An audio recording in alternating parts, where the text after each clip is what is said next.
Всем привет, друзья! Вы на канале Советы для дома. Сегодня я хочу вам рассказать, для чего нужно смешивать крахмал со средством для мытья посуды. Из этих двух ингредиентов получается мягкая чистящая паста, которая прекрасно отмывает и безопасна для различных поверхностей. Покажу, как сделать такую пасту, как ее хранить и, конечно же, для чего ее можно использовать. Почему крахмал подходит для уборки? Во-первых, это один из лучших натуральных абсорбентов. Крахмал отлично вытягивает жир с поверхностей и тканей. За счет своей структуры мягко и без царапин очистит даже самые деликатные поверхности. Еще он полирует поверхность и придает ей блеск. И за счет того, что крахмал работает как сорбент, он хорошо убирает неприятные запахи. Ну и что немаловажно, это экологичный продукт, дешевый, он не вызывает аллергию, не имеет резкого запаха, поэтому его можно использовать в доме с детьми и животными. Средство для мытья посуды хорошо работает за счет поверхностно-активных веществ, они уменьшают поверхностное натяжение воды, благодаря чему вода лучше проникает в грязь и как бы отрывает ее от поверхности. Еще ПАВы эмульгируют масляные загрязнения, поэтому жир не приклеивается обратно к поверхности, а легко смывается водой. Также моющее для посуды безопасно для большинства поверхностей и не оставляет после себя пленки. Теперь давайте приготовим чистящую пасту. Нам понадобится небольшая емкость. В нее нужно насыпать 2 столовые ложки крахмала. Теперь к крахмалу нужно добавить средство для мытья посуды. Добавлять нужно понемногу. Наливаю примерно 1 столовую ложку и перемешиваю.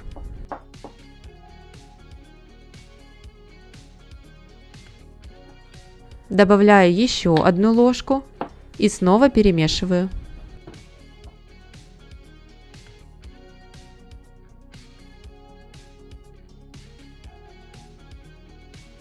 Еще 1 столовую ложку средства для мытья посуды добавляю.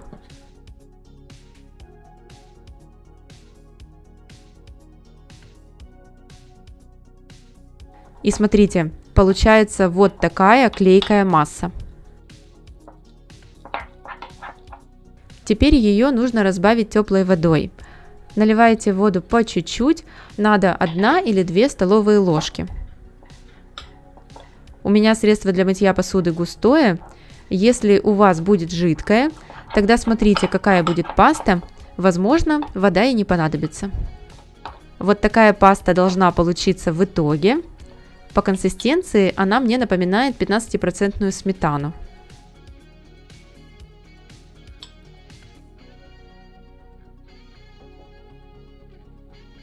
Если долго не пользоваться хрустальной посудой, она покрывается пылью. А если пользоваться, то в рисунок забивается грязь и жир. В результате хрусталь теряет свой блеск. Смочите хрустальную посуду прохладной водой.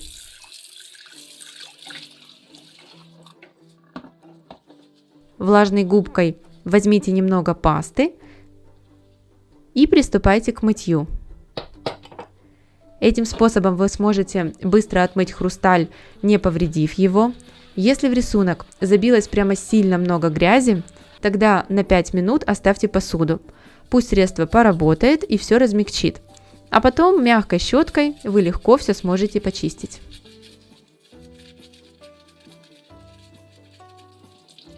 Споласкивайте салатники, бокалы или что там у вас прохладной водой, ни в коем случае не горячей. И смотрите, как сверкает хрусталь. Осталось его только вытереть насухо.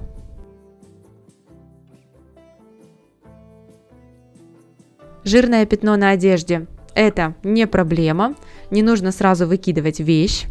Промокните пятно бумажной салфеткой. Затем нужно положить что-то под низ, чтобы пятно, в моем случае с живота, не переползло на спину.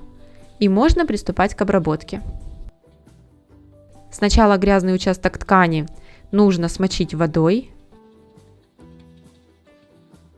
Дальше в небольшой емкости смешиваю 1 чайную ложку крахмала и добавляю сюда примерно столько же средства для мытья посуды. Для выведения пятен с вещей старайтесь использовать прозрачное средство, от него на одежде точно не останется желтых или зеленых пятен. Хорошо все перемешиваю. Паста должна получиться очень густая. Теперь с помощью ложки или руками нужно распределить пасту по жирному пятну. Вот, у меня немного пасты осталось, я ее делала раньше. Смотрите, если у вас тоже останется средство, что с ним делать и как его дальше использовать. Если остается вот такое небольшое количество пасты, добавьте сюда немного теплой воды, размешайте, и у вас снова получится паста, которую сразу можно применять.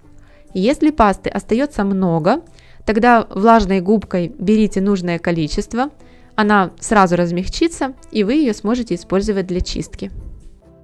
У меня прошло полчаса, достаю пакет, и можно застирывать жирное пятно. Смачиваю его теплой водой и легонько тру руками.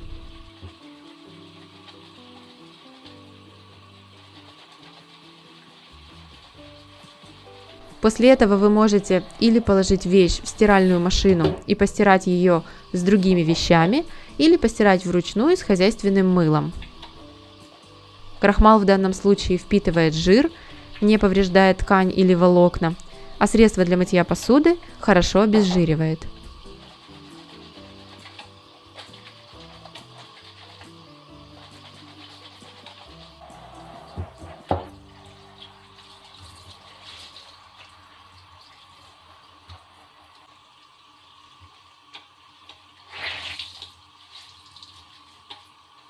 У меня кофточка высохла. Давайте посмотрим на результат. Вот в этом месте я брызнула маслом, и оно успешно пропиталось на спину. Вот оно. У вас такого не будет, потому что вещь надета на вас и пачкается одна сторона. Когда я выводила пятно, то постелила пакет, и жирное пятно на спине осталось. Ну а теперь смотрим. На спинке пятно есть, а здесь жирного пятна нет. Кофточка идеально чистая, все отстиралось. Из нержавеющей стали на кухне может быть холодильник, вытяжка, плита и даже фасады кухни. Влажной губкой берите немного пасты, смачивайте поверхность и приступайте к мытью. Мыть нужно мягкой стороной губки, чтобы не остались царапины. Крахмал прекрасно очищает жирные загрязнения, пятна от пальцев рук, липкость, и при этом он не испортит вам ни фасады, ни плиту, ни какую другую бытовую технику. Если у вас на нержавеющей стали есть вот такие полосы, тогда чистить нужно по ним. Определяйте их направление и губкой вдоль них начинайте очистку.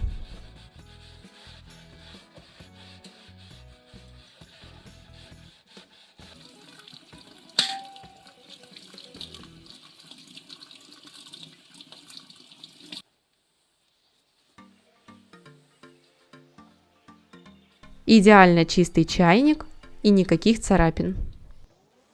Глянцевые фасады кухни. Как их мыть, я уже показывала не один раз. Ссылки оставлю в подсказке и в описании. И сейчас хочу поделиться еще одним способом, как их безопасно очистить. Сначала поверхность нужно смочить влажной тряпкой. Дальше мягкой губкой берем немного пасты и распределяем ее по поверхности кухни. Если у вас фасады сильно грязные, к ним поприлипал жир, пыль, тогда оставляйте на 5 минут. Если сильных наслоений грязи нет, тогда мыть можете сразу. Здесь важно мыть именно мягкой стороной губки. Даже если сильно хочется, не нужно тереть жесткой стороной, потому что оставите царапины. Когда все отмоете, протирайте поверхность влажной тряпкой несколько раз, чтобы смыть остатки средства. И вытирайте ее насухо.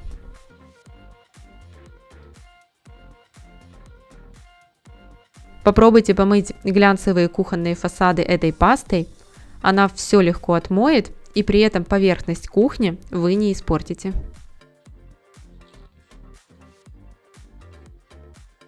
Когда к подошве утюга прилипает ткань или, как у меня, на ней появляются непонятные пятна, то эту пасту вы можете использовать, чтобы все очистить.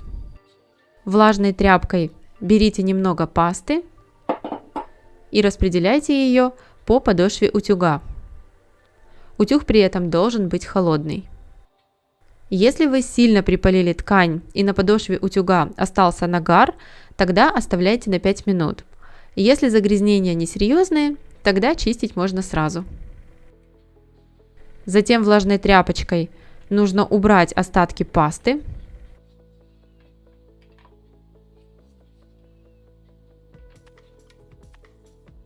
И все, утюг будет идеально чистый, будто только из магазина.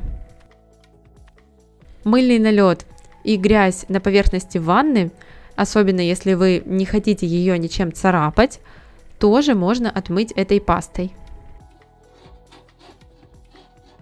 Кроме того, у меня жесткая вода, и на ванне есть известковый налет. Смотрите, как это можно легко отмыть. Сначала поверхность смачиваем водой, дальше наносим немного пасты,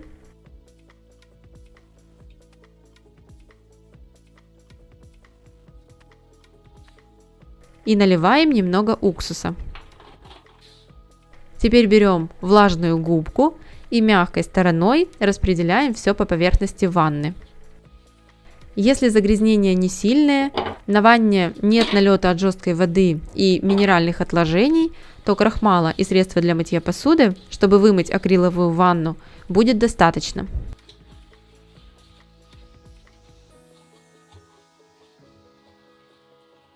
Средство чистит прекрасно.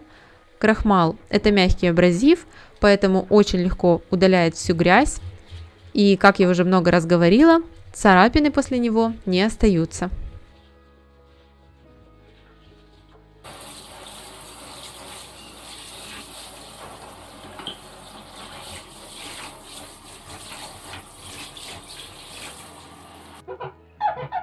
Ванна аж скрипит. Налета на поверхности нет. Все отмылось просто идеально. Вот так, друзья, всего 2 ингредиента, а сколько всего в доме можно отмыть. Так что добавляйте средства для мытья посуды в крахмал, делайте такую пасту и пишите в комментариях, что вы ей отмывали. Надеюсь, это видео было для вас полезно. Ставьте под ним лайк и подписывайтесь на мой канал. Всем спасибо за просмотр. До встречи в других видео.